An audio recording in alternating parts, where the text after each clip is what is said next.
In this video I'm going to be showing you how to make a split post. Now these have already been aligned to the center of Blender, so let's go. Now I'm going to be making a model, and there's a few purposes. Perhaps we want to fit the post. Also, the other thing is, if the post at the bottom is lower than the actual scan, it may create problems when we are cutting the surface in the crown module. Alright, I'm going to speed up this video a little bit.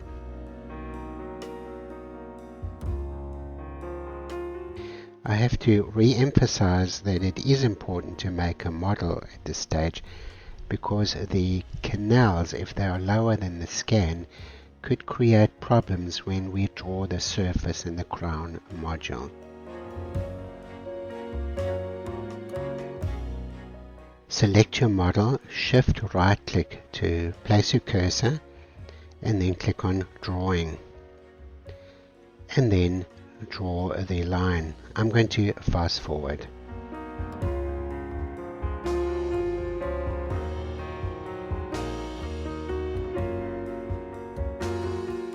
Then fuse the lines and cut the upper surface.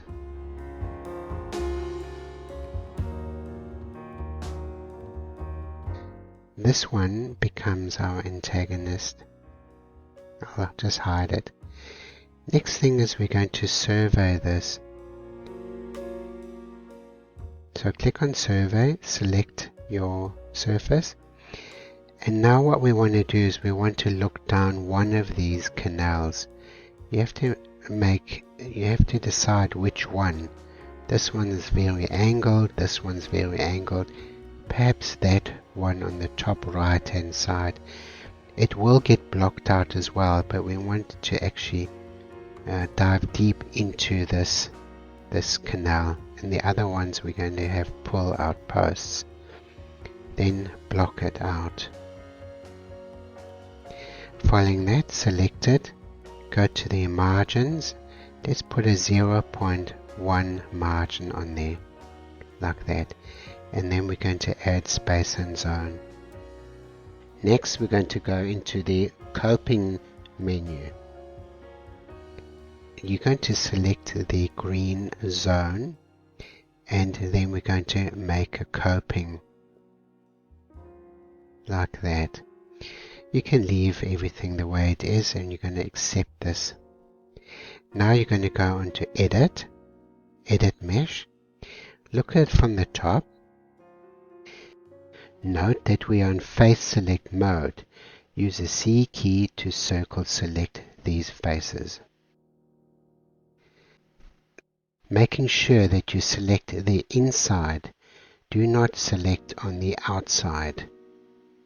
Hold the mouse button down to erase your mistakes. Right click to get out of circle select, and then we need to pull this mesh upwards.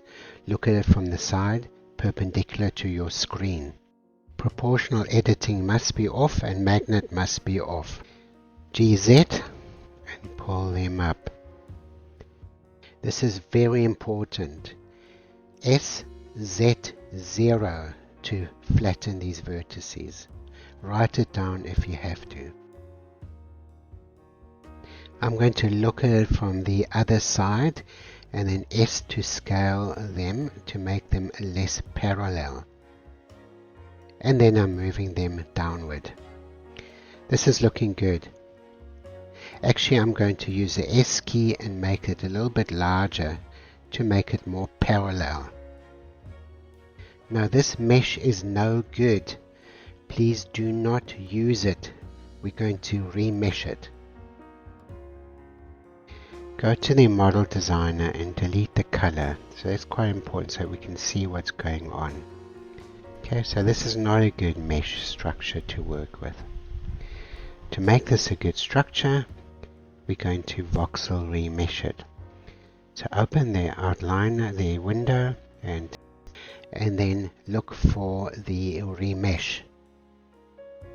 Now by default the remesh is on voxel. Leave it like that. Leave it on 0.1 and then apply this remesh. Alright, we're going to go to the crown module and smooth this post down. Select your sculpting tool, right click, set your radius, and here we want to now sculpt and smooth it down a little bit.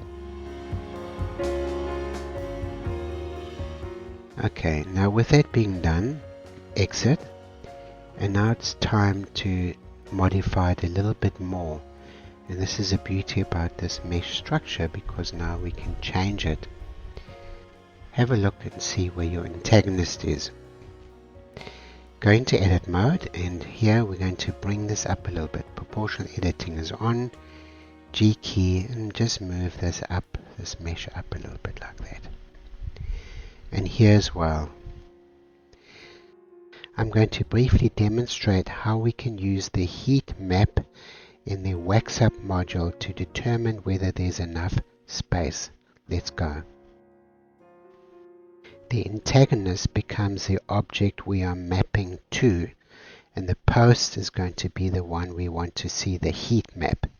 Okay, so here we can see the distance. So if we do the distance, we can straight away see the green where it is, the legends, and here in the bottom left we can actually see what the distance is. The beauty about this heat map is that we can go into edit mode, and while we're grabbing we can see a live demonstration of the thickness, the red being very thin at that stage.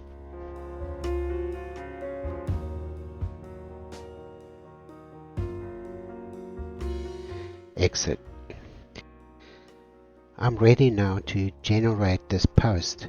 Go back into the crown module and generate the upper coping.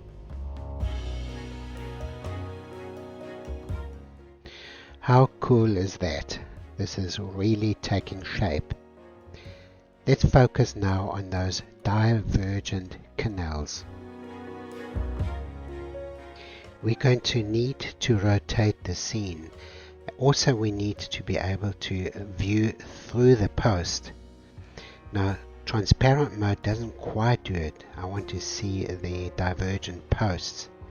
Alright, we're going to then go to the top menu and then hit the wireframe button.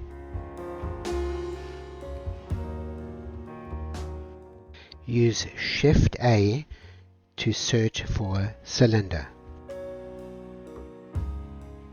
Okay, and then we're going to open up this menu down on the left, and you're going to set the radius, say to 2 or 1, and then we're going to put the line to the view, and we're going to put this to about 20. So this is a little bit too big, so I'm going to scale this down, because what I want to do is I want to capture this post. Rotate the scene to the side and get out of wireframe and transparent mode. So this is what it looks like. I'm going to make sure this is on local. I'm going to go and use the transform widget, and I'm going to move this down. Okay, so it's jumped, so my magnet tool was still on. Okay, like that. Now we want to do the same for the other one. Okay, go into transparent mode, toggle this on this one, place your cursor, Shift A, mesh. You're going to look for the cylinder with this menu. I've got it at 2, we can say put it at 1. Put this to view, and yeah, so this is quite good. Okay, look at it from the side view.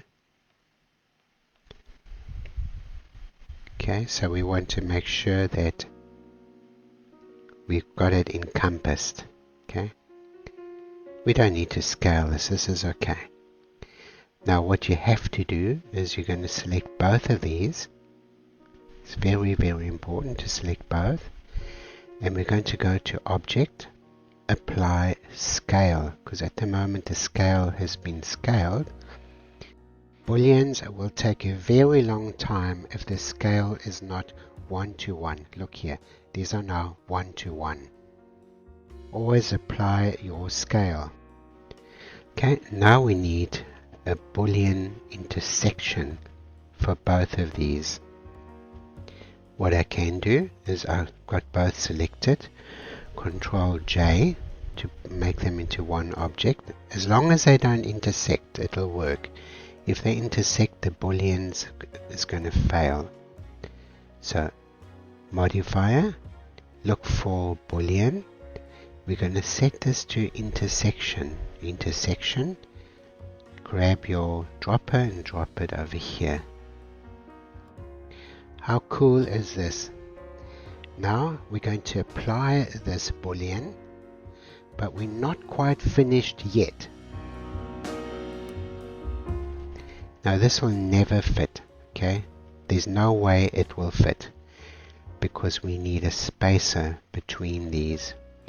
Also, what we want to do is we want to focus on having them a little bit longer. With these posts being selected, I'm going to go into transparent mode, and then we're going to use a C key to brush select through all of these vertices. This is why transparent mode is so important. Okay, now what we're going to do is we're going to extrude them.